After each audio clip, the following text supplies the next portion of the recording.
Hey everybody, you're listening to the Combo Wombo podcast. I'm Chip Monk, and with me, as always, is Mr. Gimpy. What up, bro? What's happening? Oh man, I've been just out here living, bro. I was watching some E3 before this, seeing some of the highlights, and then I was like kind of high. I remember we were just talking a little bit before this. I was like, I'm kind of hyped for this Final Fantasy 1 Origins remake. I was like, that looks pretty good.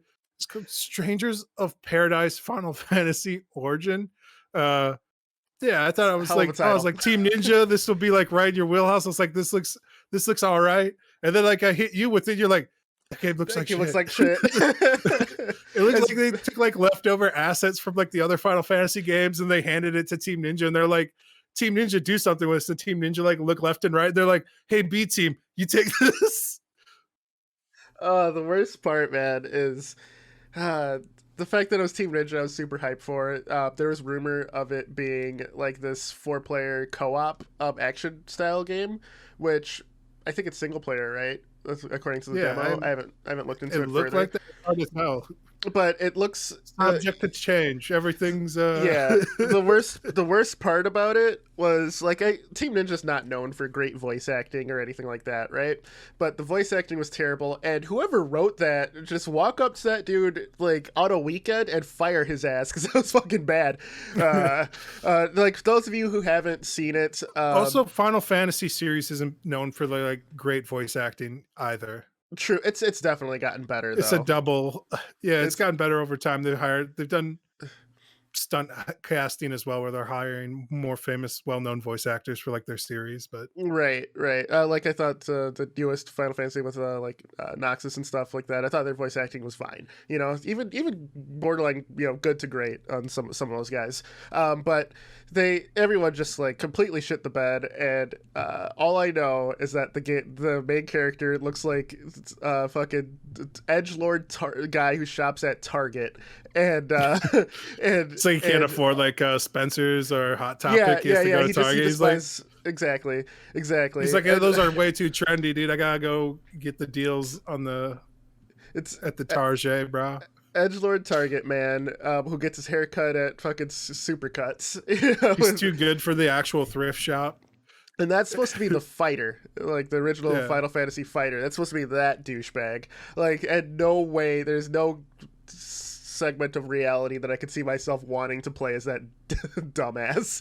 And all we know about him is he's here to kill chaos. I'm here to kill chaos. Looks like chaos has been waiting for us. I want to kill chaos. Chaos. And everything. Chaos.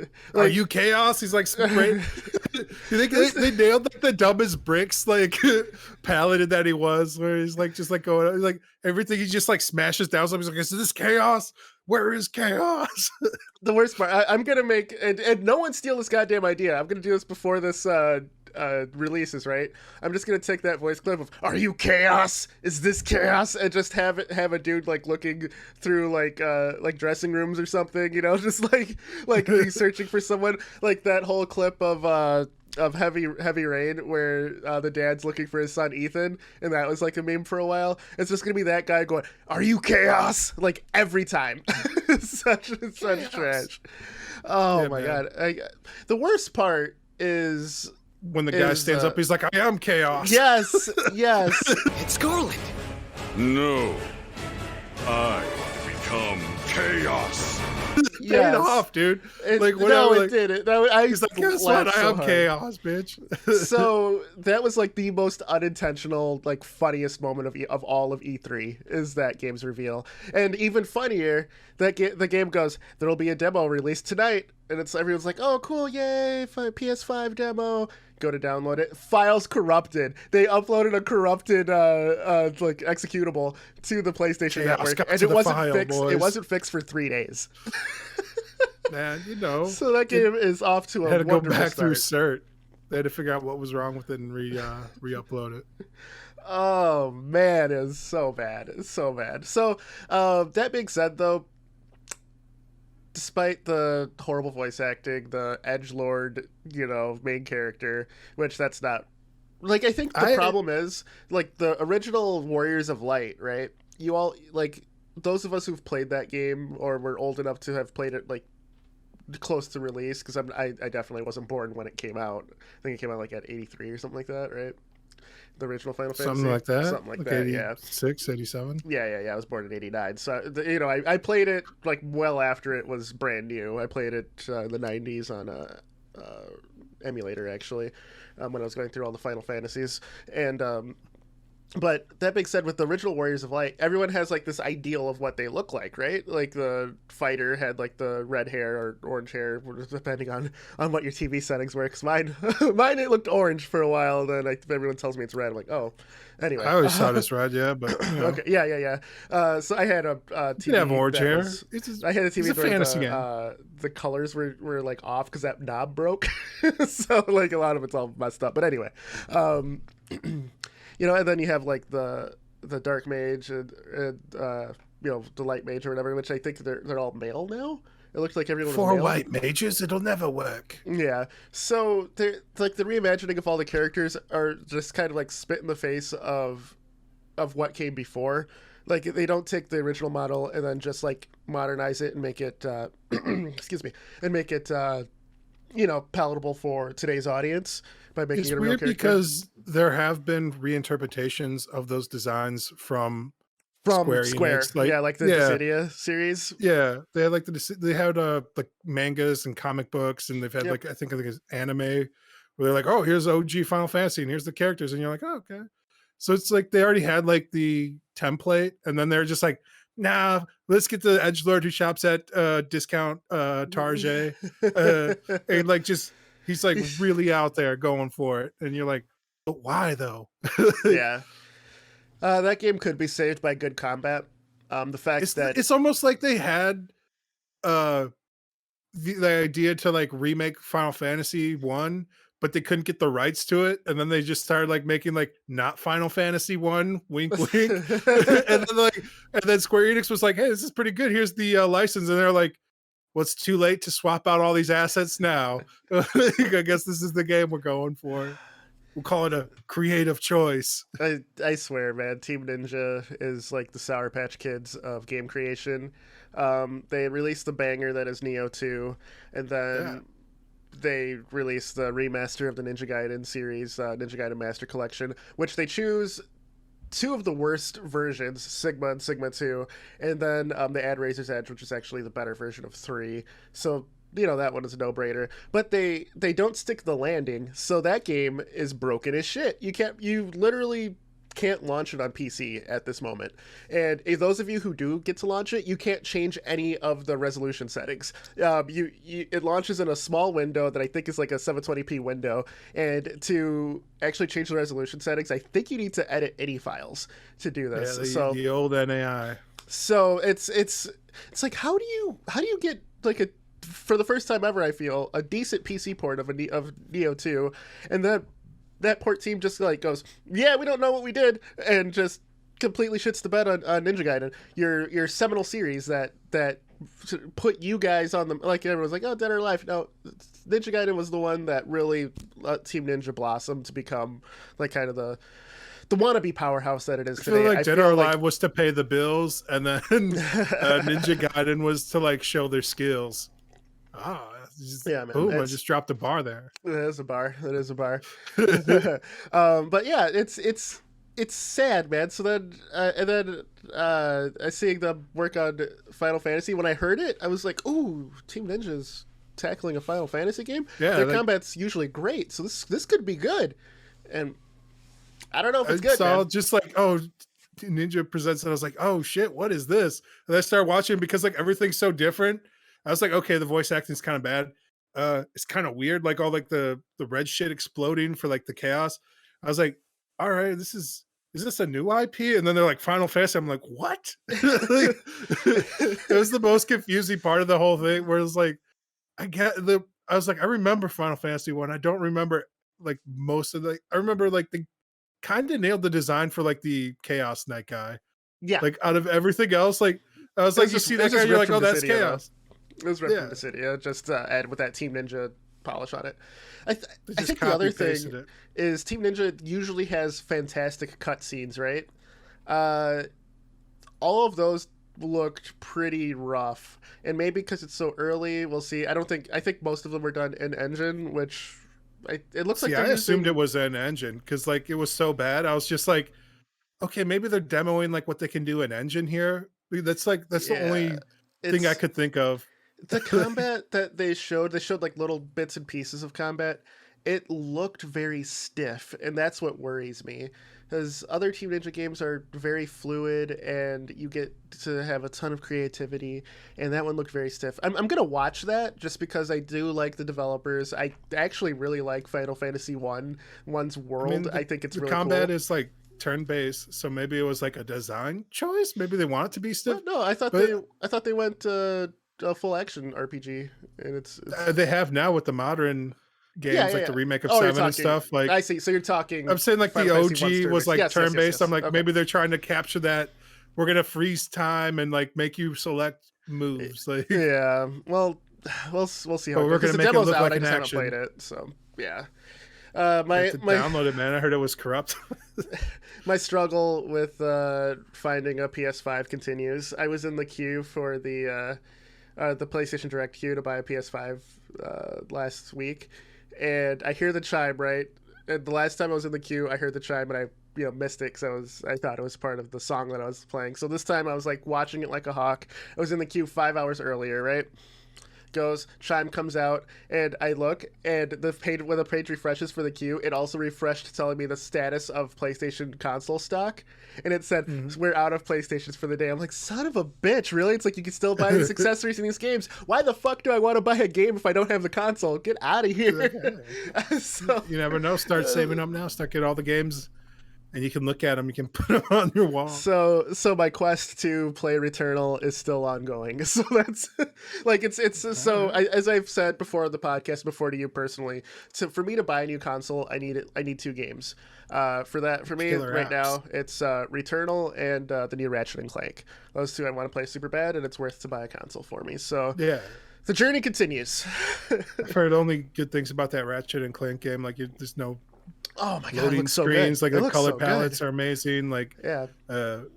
that first party really knows what they're doing, man. Dude, Like, and that's what you want. Like, Insomniac is just killing the game right now. Between the Spider-Man games and Ratchet and Clank and stuff, they're on top of the world right now, man. Shout to Insomniac. yeah. So we usually start off with like kind of like what have we been doing this week, stuff like that. But E3 was going on all week. I think I that ended up, based on like a previous conversation, playing some Celeste finally. Uh, yeah.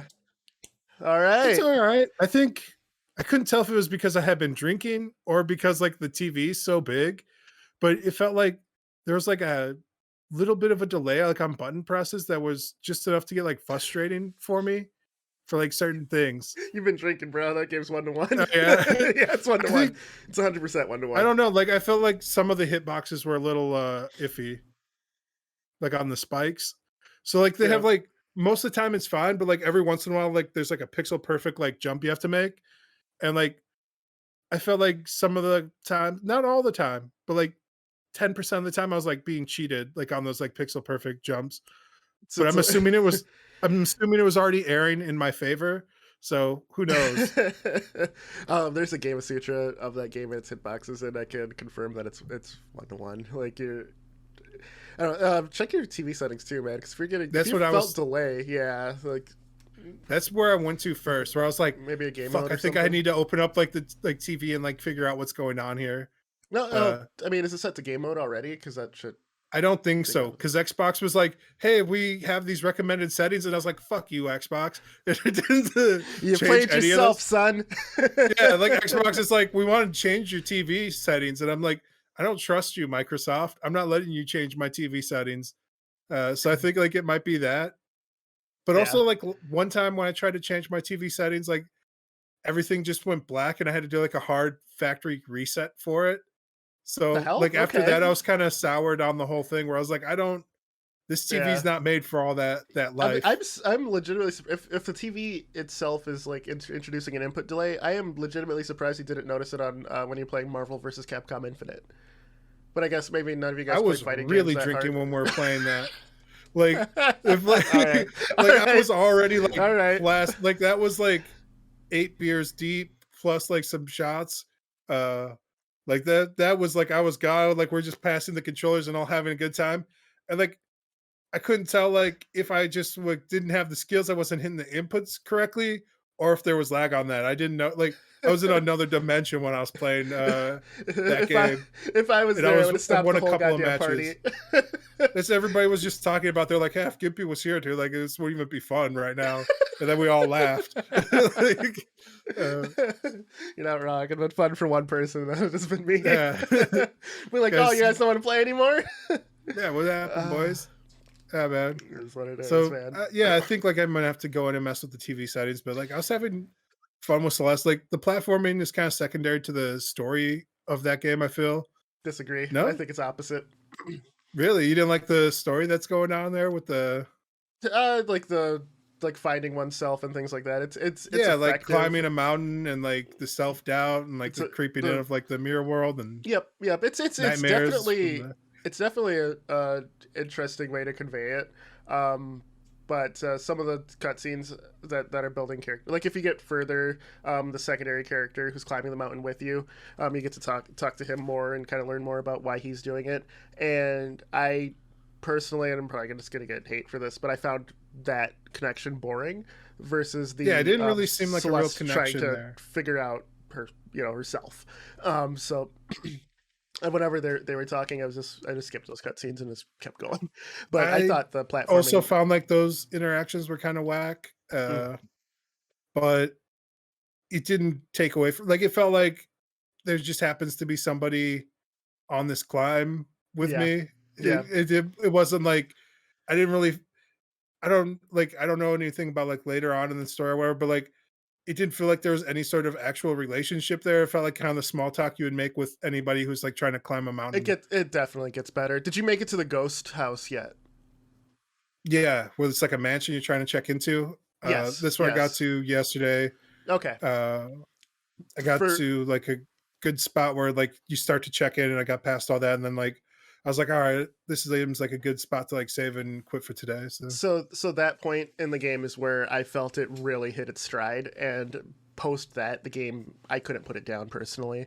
I thought that it took what we both loved about Super Meat Boy, but just expanded it to like a full featured levels instead of like the short bite-sized ones of Meat Boy, and it was phenomenal. I'm knowing how much you loved Meat Boy, and if you can get the input delay thing figured out. Did you try it on your computer monitor just to roll the TV out? Not yet. Like I was just like I just kind of like learned to live with it and got a little bit faster, even with my hands.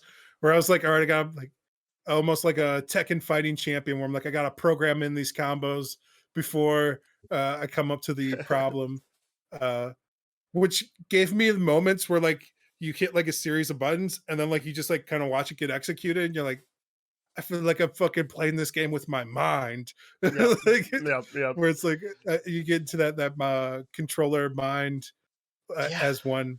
For me, the game really hit its stride when you break the mirror and like you can like start flying through and soaring through stuff.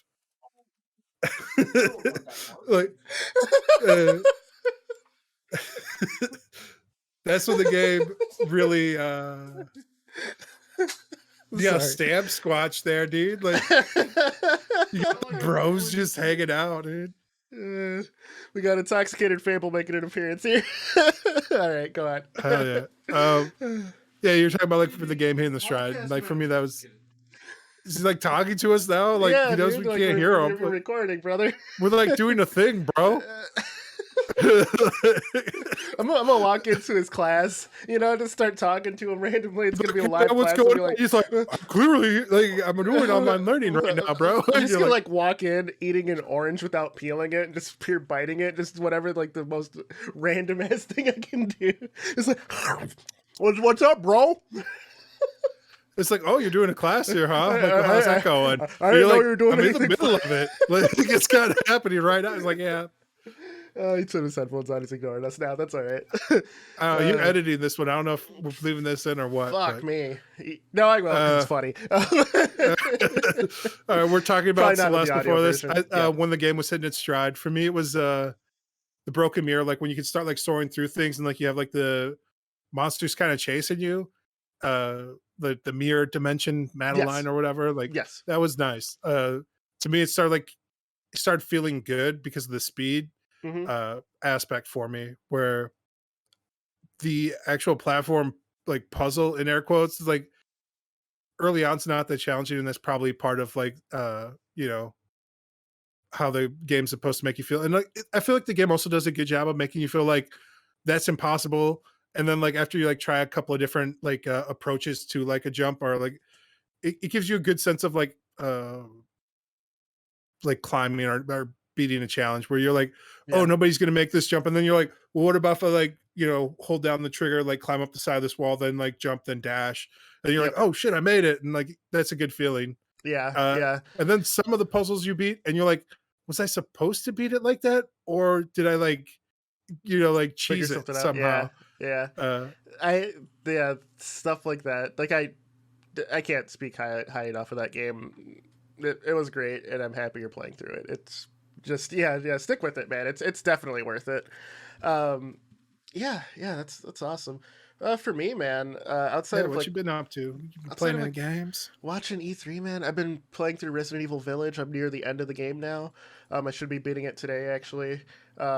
So I gotta say, the the best part of the game, and I don't want to do any spoilers for anyone who hasn't played it because the game's still new enough. But the I will say, Lady Betty Viento, the dollhouse section, was some of the most effective horror in a video game that I've experienced in since probably a decade, honestly. Like it was so effective, and it flipped what Resident Evil was about just upside down and It forced really you felt like they into got away from the horror survival aspect in like the last couple of games, where it's like now no you're in an no action movie.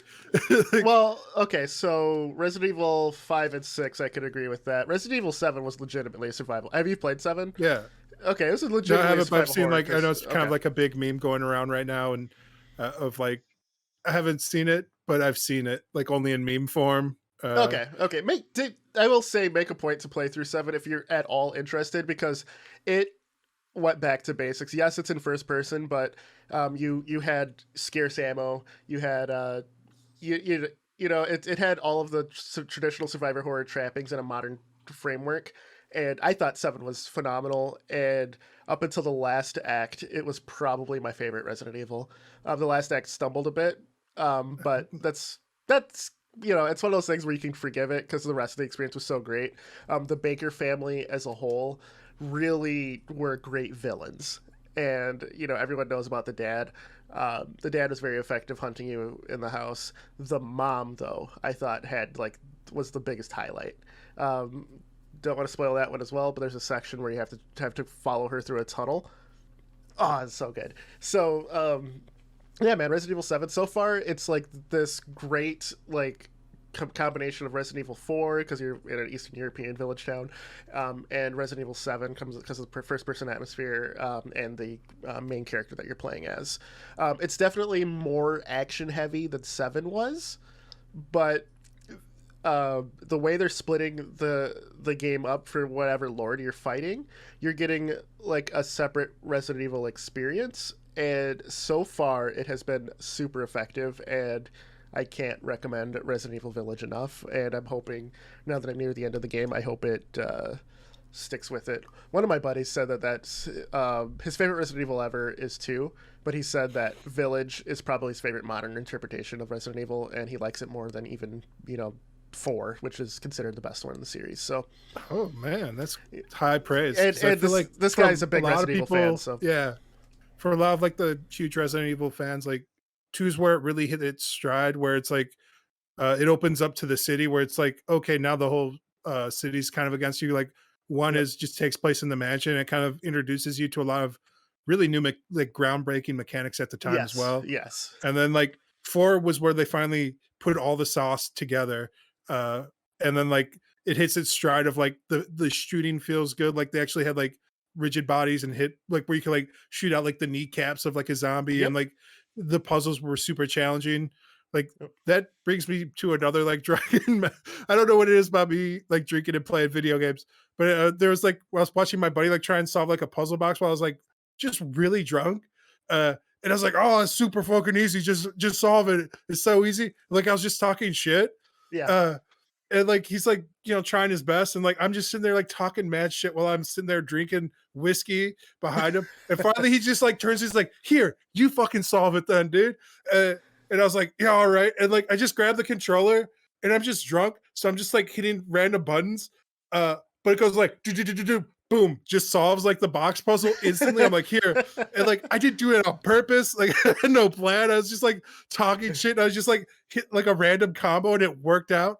And he just kind of looked at me. He's like, "Okay, thanks, man." He's like, "I can see how that would be frustrating if you could solve it so easily and fast." Have you seen the Hellraiser? No. Okay, all right. Hellraiser. Are you familiar with the main guy there? Yeah. Like, Okay, yep, so to summon, he's a part of a race called the Cenobites, who believe that the most pleasure you can get is through pain, because pain is the ultimate pleasure, right? It's like one and the same to them. To summon the Cenobites, you have to solve this puzzle box. So I just imagine a scenario where your buddy's trying to like solve this puzzle box that he got from some shady ass dealer, and you're like, "Nah, man, give me that shit," and then you solve it real quick, and then you guys are just fucking off into some other dimension. The box. You opened it. We came. It's just a puzzle box! Oh no. It's like Off to experiencing Hellraisers. all the terrors of the universe. like this one's that's so amazing. bad. As far- Yeah, so 4 kind of hits like the perfect balance between puzzles, action, and like survival. Then it kind of tries to recapture that by leaning more into like the action. I would say like this happens for a lot of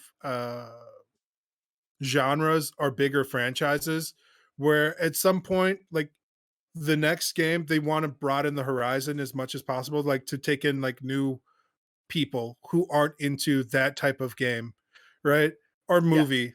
yeah, Like so they're like, "Oh, this movie's been super successful. How can we introduce it to a wider audience and get a more people to buy our product?"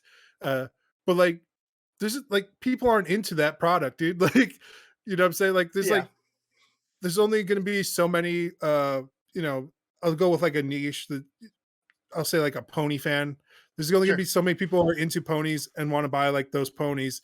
Like you're not going to sell ponies to people who are into like motorcycles. Like it's like, no, people who enjoy ponies enjoy that aesthetic and like that look. They're not the hardcore gearheads into your motorcycles aren't going to like go into that. To do like a broad analogy without using like products or anything, Sure. but I'll say that for like genre as well.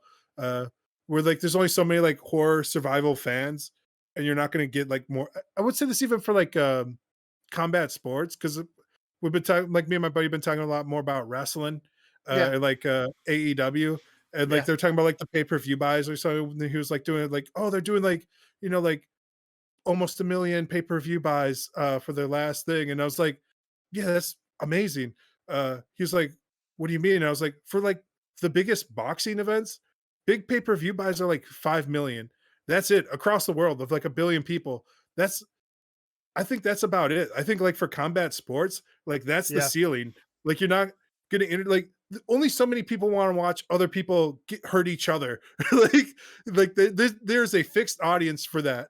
Like at a certain point. So Yeah. yeah, man, they're talking about like ratings and stuff, and I was like, I think like that's as good as it gets, man. Like the people who are into like combat sports, like you found all of them. Like you're not going to make new ones of those. And so like Yeah. I would say the same thing for like horror survival, where it's like just lean into that. Like stop trying to make it things it's not for an audience that doesn't exist, is what I'm saying.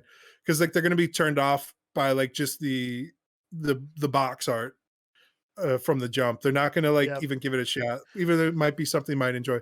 Like just like all elite wrestling. it might be something you're into, but like if you're not into wrestling, like I get it, bro. Like I start talking to somebody about it, and they're like, "Oh yeah, I'm not into it." It's like I understand. Like, this Got conversation it. is over. Got it. You know? Got it. Uh, I think Resident Evil 4 bridged the gap very well though. yeah, It got people who like action games plus the survival horror guys. It had the perfect marriage. So, but you are right. It is a niche genre, and it's I think Resident Evil is the one that sells the most. It is, the bread and butter of the survival horror genre, with Silent Hill at its heyday being, your wheat bread versus your, your white bread or whatever. Not saying that either are bad, just, it is what it is for bro. purchasing All this. right, But, I'm sorry to go off on like a slightly other little tangent. Uh, there's this sandwich place my buddy at work introduced me to, and he was like, "Yo, let's order some sandwiches from this new sandwich place." And I was like, "All right."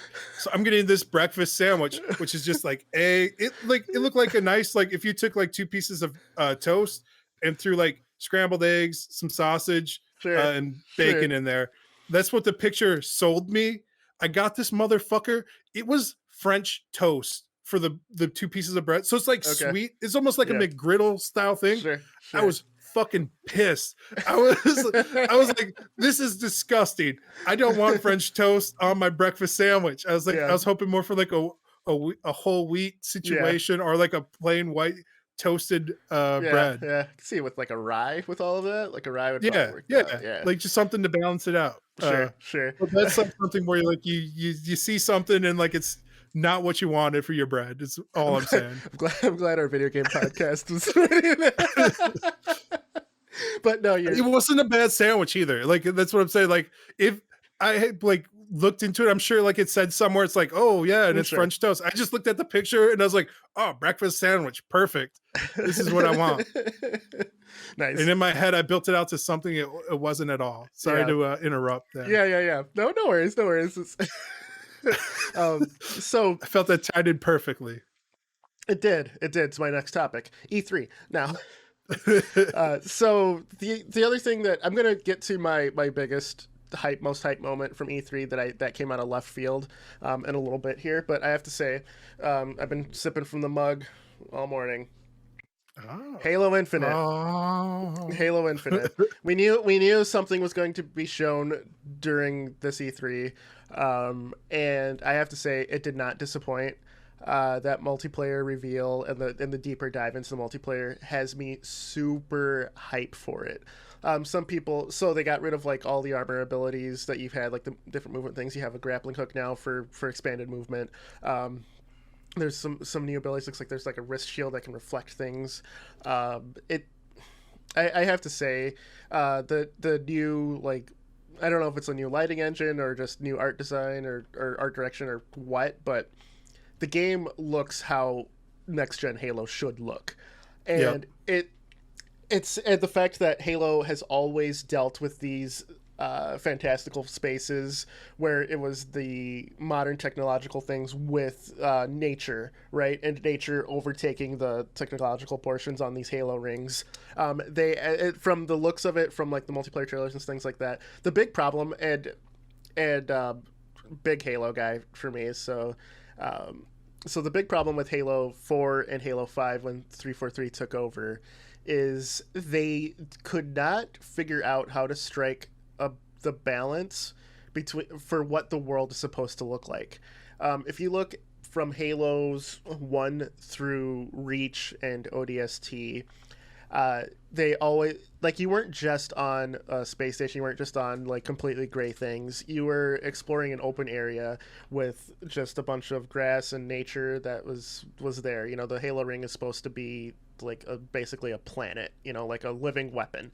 And Halo 4 and 5, outside of a few notable areas, you were mostly dealing with gray steel, going through it. And then especially in multiplayer, outside of a couple of team battle maps, you were like, there was no, outside of the remake of Battle Creek, there was nothing like that to really catch you in. So the fact that the levels seem more like nature focused, with the technology, it looks like it strikes a nice balance. The weapon sound design is they're finally giving us weapons that punch, because Halo 5 and Halo 4 had all like muted weapons and silenced weapon sounds that just annoyed the hell out of me. For me, it was the shooting, the actual like how the guns handled Yeah, for like those games. Like for it just felt like more like they're trying to be like Call of Duty almost.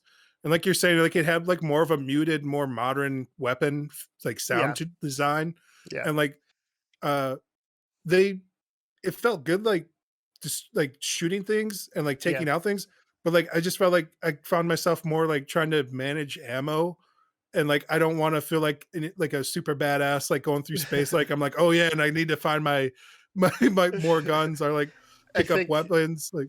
I think too, with Halo 4, they definitely leaned into the Call of Duty style way more. Halo 5, they went with like a esports movement focus. And the thing that 343 didn't get about multiplayer was ordnance drops were the dumbest thing. Like put the weapons on the map. That's what we want. That's what we expect. And like calling in like a saw or a rocket launcher or shields and stuff. That doesn't need to be there. I thought it was a cool thing for like big team battle, because not a lot of the times you're going to trek out to the map to grab an overshield, right? But outside of big team battle, if you're just like in team deathmatch or free for all, don't give me an ordnance drop. Just because it took away map control, which is what Yeah. one of the big things that Halo multiplayer was about map control and controlling the power weapons. I know a lot of people Ordnance who drops ruins that. despise battle royales just because of the RNG factor. Yep. They're just like, oh, this isn't a real esport because there's RNG involved. It's not really a test of skill if like Yep. everything's randomized. Yep.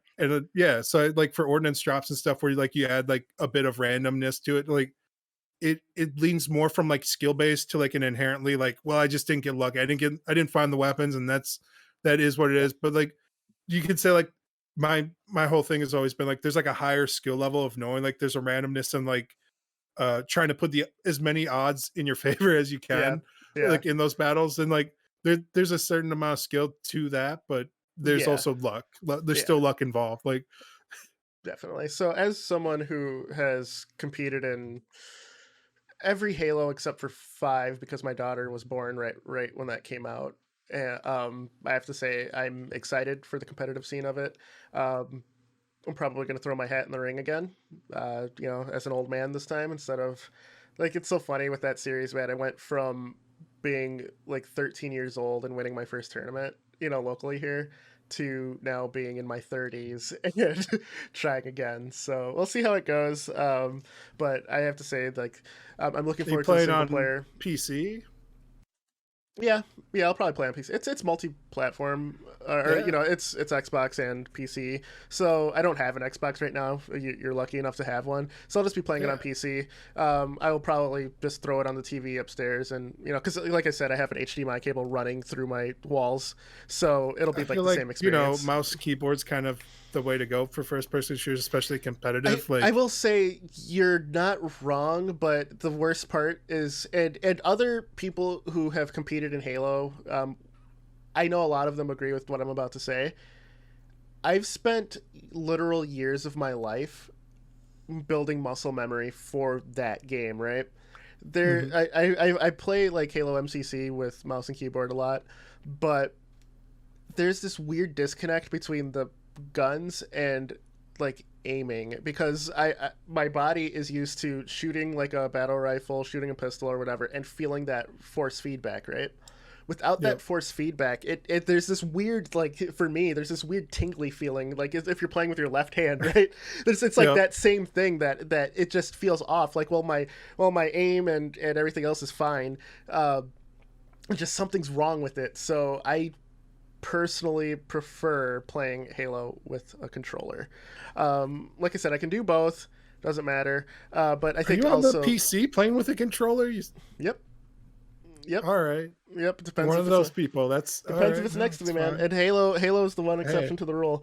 But also, I will say, Halo Are you lends playing with itself that to the flight controller pretty stick well. behind you? Is that how you're No. playing Halo competitively? You're like, No, this bad boy right all right. here. um, You're just like, yeah, you know, Halo competitive flight stick is the really only yeah, one. I yeah. was just joking with the Brofesta the other day where I was like, we should play competitive Killer Instinct, but only with the dance pads. Like we'll bring like it's like if you're not playing with dance pads, bro, you're not really playing any fighting games, honestly. Gotcha. Man, if you could pull off an ultra with a dance pad, you're a hero. Yeah. Oh, that's funny. But yeah. So Halo Infinite impressed the hell out of me. I'm looking forward to the multiplayer. And what's funny is I've competed in games with keyboard and mouse as well. I used to scrim in a very high level Counter Strike team. Like in our previous episode, arena shooters, Quake, Unreal. I'm as old school as to having played Doom and Doom 2 online back on the original Dwango days. So believe me, PC gaming I love. It's just with the amount of time I've poured into Halo, there's just the muscle memory and things like that. It feels more comfortable on a controller, and we'll see how Infinite does. I think too that with the MCC 343 really kind of shit the bed on mouse and keyboard like mapping and settings, so that's part of it. But yeah. So Infinite, man, that's what I'm looking forward to. And overall, I thought Xbox really killed E3. I thought they came out swinging, and I'm looking forward to a lot of the releases. Like Forza Horizon 5 was the most next gen looking game of all of E3. Car games really, because like you kind of mentioned it, yeah. right there towards the tail end. Like I thought you're gonna just like segue into it. I thought you're gonna Gears of War into it, but like the Doom RTX remastered that they're dropping, like Doom Eternal, I think it was. Like No, that, it's they're just like, an you know, update. yeah, but it It's was just an an update update. So, taking advantage of like everything where they're like, oh, we're gonna put in RTX lighting, we're gonna basically crank everything up from like what you can do on PC and like bring it to Xbox. Uh and like it it's a looked PC really update, good. right?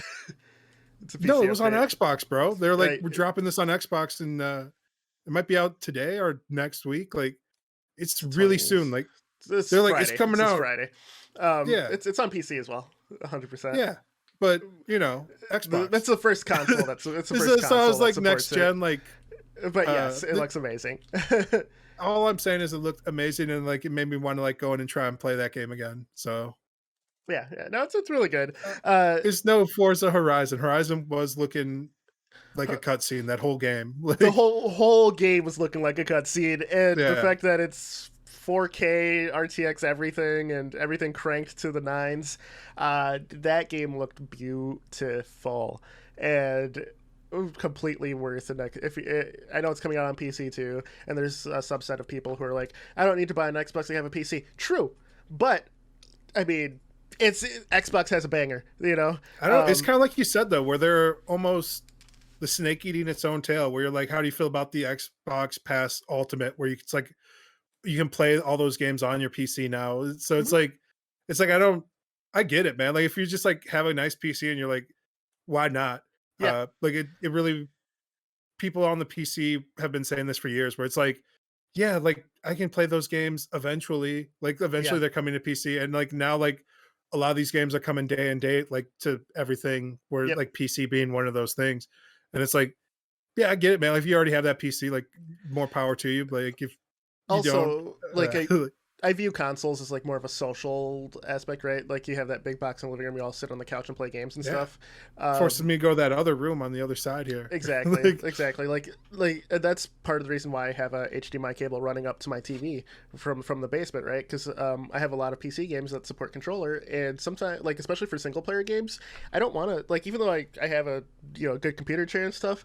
Sometimes I just want to be upstairs on a couch eating a snack and having those surround sound cranked. Like these headphones have like some surround sound stuff, but sometimes you just want the spectacle, man, and the full that's body experience. that's what it's there for. So the subset of PC people who are like, oh man, fuck all the consoles. I like games are games, man, and enjoy them however you want. That's how I view it. And like whatever you have to, like I would say, like especially right now, with like it's being hard to like really find like a PlayStation 5s or like the new Xbox Series, even like graphics cards, like the GTX, like 380s, 390s, 370s, like they're a whole new series. Like whatever Yeah. you can find, like in this post-apocalyptic wasteland, uh, like use it. Like, I don't hate anybody that like whatever they have. So it's like if you got the PlayStation 5 and like that's what you got, that like Yeah. absolutely like enjoy it. Like if you could got us if you're lucky enough to like find a Series X or like S, Yeah. yeah, enjoy it. Like if you already have a nice PC and like you can play like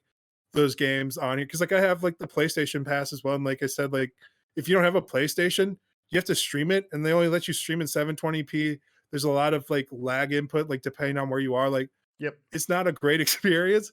And like I think like at least Xbox Ultimate allows you to like download stuff to your PC Yep. and like so you get like a slightly better experience. You're not streaming stuff, but man, even like if you have to like struggle on your cell phone, like whatever you gotta do, man. Like Yeah. whatever you have to do to enjoy your games, like I get it, man. Like I don't begrudge anybody like their circumstances. Like Yeah. even like a lot of Yeah. the older stuff too is like they're bringing that stuff to it. So like a Yep. lot if you have like the Xbox One or the PlayStation 4, like those streaming services for their games work on those as well. So it's like we're here about E3, we're about talking next gen stuff. And like Yeah. whatever allows you to see like a lot of stuff. Like I said, like I was trying to develop a game and put on like RTX and stuff on my PC and like it was running like ass. And you're like, yeah, your problem's your shitty old PC, bro. It's not.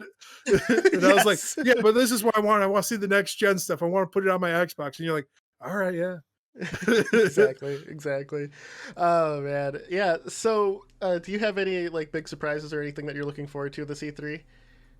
uh, no, like the big surprise to me was like that Final Fantasy game where like I was like, that's all right. That's kind of out of left field for me. Like I'm not big into like what's going on in the Final Fantasy world, and I know like I'm shocked that they have had the audacity, the temerity to announce that game without Yeah. like closing the loop on the Final Fantasy remake that they've been promising for years now. They're like, yeah, we unleashed the first part of it, but you have to get the second and third or fourth part. So I'm like, maybe finish that before Oh, you're like you talking about start. 7. I see. Yeah. Yeah, yeah, the Well, that's seven always remake. good. That was always going to be a a minimum of 2 disc game, though. Like that, I followed the development of that. So, Yeah, but yeah, yeah, they're I get not it, it, seeing it. to me, it's like finish the fight first, man. Put your all your studios like finishing that. Like you built up like 10 years of hype, dude. Like and like you you gotta like reel it in, just finish it up. Yeah. Yeah. But yeah, man. So anything coming out of like Square is like kind of shocking to me that isn't like Okay. and I know they've been dabbling a lot with like mobile stuff and all that as well. So Yeah. Yeah. let me think. Outer Worlds 2 looked like there was nothing to it. It was just like they're Just announcing a like cutscene, Outer really. Worlds 2. It wasn't Yeah. even like a cutscene. It felt like B footage that they found. They're like, here's a planet, here's some ground. Outer Worlds 2. We got a game. Trust us. I think it's So really it's like, hard to show a story-driven RPG, where the story's the main part, not the combat or anything else. And they're probably so like early into it where they don't want to reveal any big plot points or anything else. But I think that the Outer Worlds is the Fallout you want. yeah. So it's like you like Fallout, That play was Outer Worlds. the speaking is like showing something like at E3, like Life is Strange, like the one with like the empathy. Yeah. Like you're saying, like it's hard to really show like good narrative games. Like that game just looks super fucking cringy because it's so hard to show narrative games. Yeah, Where it's yeah. like, Life look is at the Strange choices series is this great, person's. though. Yeah, exactly. Where it's like it just doesn't demo well, it doesn't show well, and like it's hard to show. It's like, okay, you have the power of like feelings, and I was like, I don't think they know what that means, but I buy into it. Like it was like interesting enough. And then like I saw like some of the narrative choices they were making for the demo, and I was like, I don't think I'd necessarily make that like choice. And like Yeah. and that's always like frustrating, like when you're like watching somebody play like a choice game like over their shoulder, and you're like, all right, if that's how you want to play, I guess. Like Yeah. for me, like yeah, like the narrative like showing stuff like that. So I thought like Outer Worlds seemed like a idea. They Yeah. didn't really show anything. I thought like they took a big risk showing like what they did for like Life is Strange too, or is like Yeah. like that stuff doesn't demo well, and it's like hard to like put together a sizzle reel. For me, the most cringiest shit was like the Bethesda stuff where they're like rolling out like Fallout 76. Like Oh yeah. it's almost like there's like a comedic joke where it's like when you go to like see all the different TVs like being demoed, it doesn't matter the side by side comparison because when you bring it home, like you don't have all these other TVs like you're Yeah. comparing it to. Yeah. I felt like that for all of Bethesda's games, where I was like, all these games look 10 years old, bro. It's because they're still Like, using Gamebryo, man. They're yeah, using a they're using 2-decade-old engine now. It's even insane. like everything in there, like even like the models, everything about them, like everything had like the design aesthetic, the movement from like things you'd expect from like 10 years ago. And like you don't necessarily let that bother you until like you're showing like side by side of like here's what's coming out next gen, and they're like also we have DLC for Fallout 76. It's like that game was a clusterfuck. I'm That game surprised you're just still needs to die. supporting it. Yeah. Yeah, like I'm uh, surprised you guys didn't kill that quietly in the background. And like you didn't really have like your big Morrowind, the big drop. Like, thing that Bethesda did was they said that Starfield, they released like that weird cutscene video, and they confirmed that it's going to be Xbox and PC exclusive, just to shit on all the Sony fanboys. Like, what did you expect? Of course, Microsoft bought them. Why would they release it multi-platform? Am I Yeah. am I the only one who thought that? Like that wasn't a reveal. That was like, of course. I could see people being mad because like it was already unveiled for multi-platform next gen. Okay, shit changes. The game's not even done. Like, I don't know, man. Get a PC. Like, at the end of the day, like, yeah, for me, man, I thought that the biggest banger of E3 for me would have been the Elden Ring announcement, which while we did get one and it was confirmed later on saying that it's presented as like a sequel to the Dark Souls universe.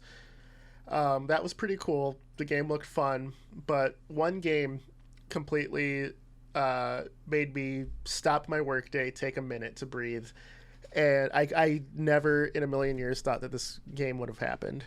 When Nintendo had their panel, they had an okay panel. We saw Breath of the Wild 2, a little bit of it, which looks to be there's some intrigue with that.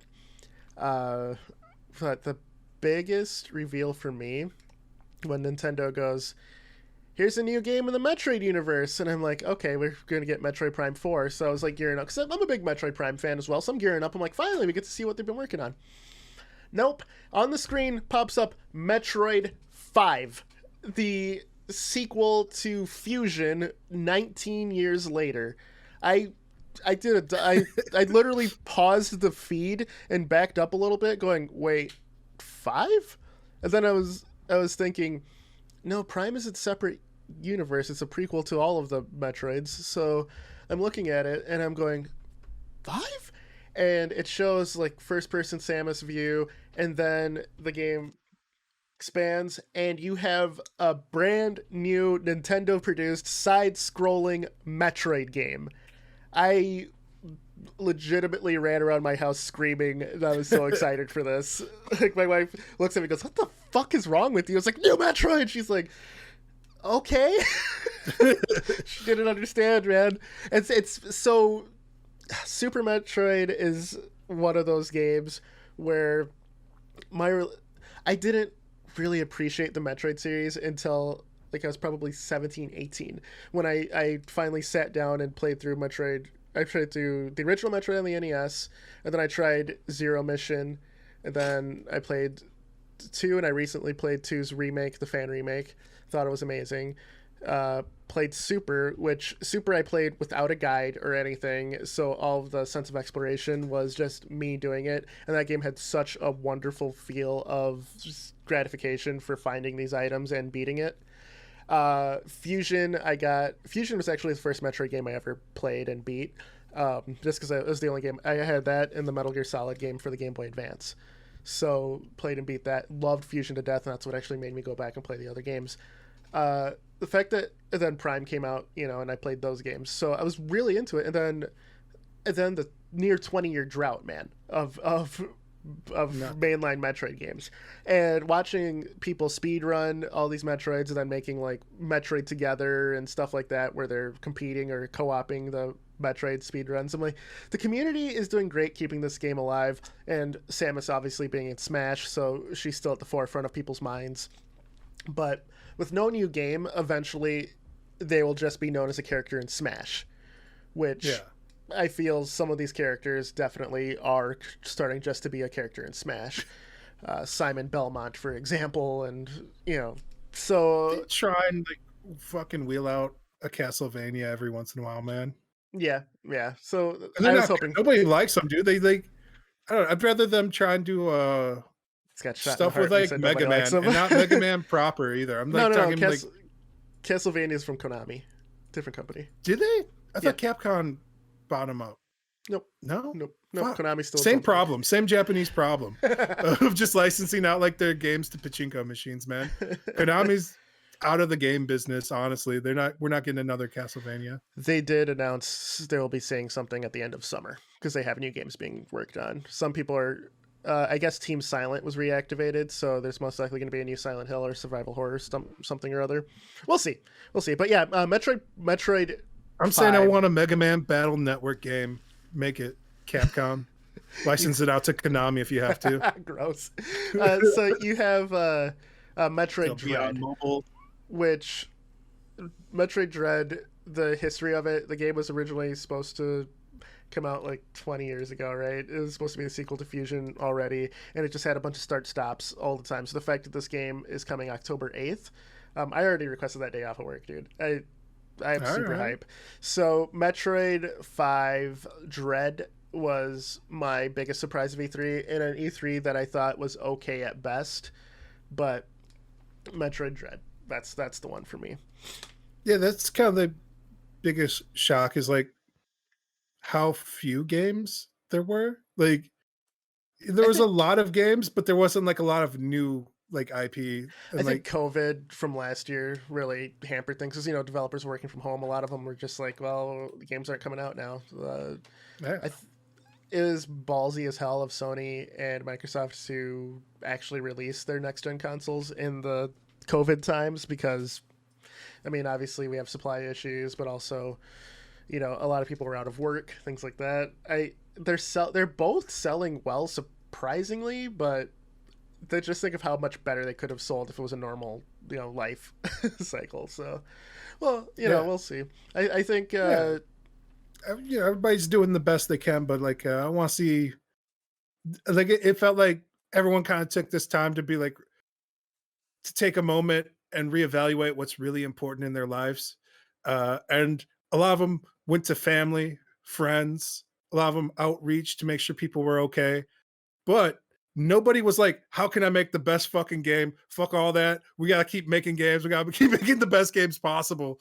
They're like, oh, I guess we're just on pause. No, man, I want the new shit. You get out there, you get your asses back to work. You start making the best possible video games you can. Like, that's what I want to see. I'm pretty sure Activision Blizzard took that stance, but Oliver, like outside of the It Diablo showed, 2 dude. They remake, dominated, I felt like E3. Like, they had Battlefield 2042. That's EA. And like, is it EA? Yeah. Battlefield's owned by, or EA owns DICE, and DICE makes Battlefield. Yeah, that's Activision Blizzard, right? No. EA, Activision? Electronic Arts. Activision's Call of Duty.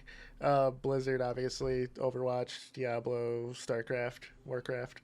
I mean, they had like the new Diablo. They had new Call of Duty.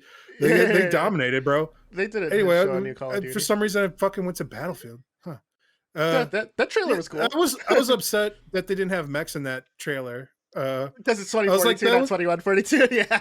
Yeah. I was like, what the fuck? Show me the mechs. Where are the mechs? Bring me the proto mechs. It looked cool though. I thought for new shooters coming out, I thought Battlefield I thought they all looked cool. There's no shooter that's coming out soon that didn't look cool, Yeah. I think They all kind of look like they all pulled like the same Quixel assets from the and dropped them in. They all use like the physical base render pipeline, the PBRs, and they're like, how can we put more water on shit? And puddles are big, and it adds a lot, man. Yeah. Sliding. And I felt like everybody did like a really good job of showing like a coastline. They're like, check it out, a coastline, and you're like, that looks like a really nice coastline. Like, it's a lot of sun-soaked areas because of the everyone using the RTX engine and stuff. So there's been. I felt RTX might have fucked up some developers, and I felt like this about some of the Halo scenes where I'm like, this could have used like a lighting pass, like just had some people come in with some like lights, uh, because like They didn't the show way the new single cam, player stuff after they retooled that though. yeah, but just from like the trailer of like him being from the spaceship and going like outside, where I was like, the lighting in here is like all wrong. Like everything's just like washed. Like they just like put in like a bunch of like floodlights and they're like, good, the scene's lit. And I'm like, what are you talking about? Like this is like the sun's all coming like forward. There should be like maybe use like a couple like fluorescents on the top to like show like a nice blue light coming on Master Chief. And then like he should just be hitting like at the front with like a hot orange light from the sun.